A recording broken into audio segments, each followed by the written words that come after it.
Merlin here again. Well, we've got it hoisted up with the engine off of it, and we're gonna look underneath it here and see what she looks like.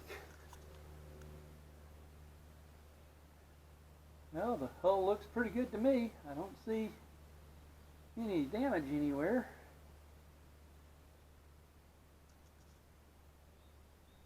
So, not sure why there's a piece there and not on the other side. I guess it was just glued on, don't know.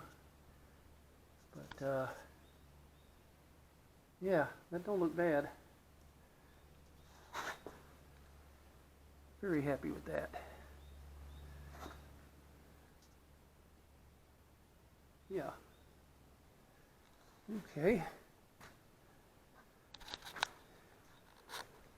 So that's where we're at so far.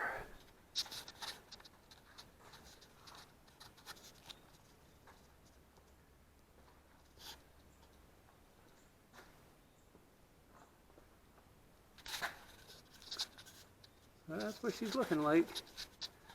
I'm going to lower it down and then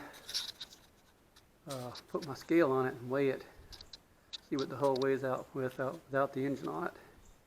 And then I'm going to take the drive frame off and reweigh it without the drive frame, see how much that all weighs. And then I'll remove the skirt, weigh it without the skirt, and continue just getting different weights. So thanks for watching.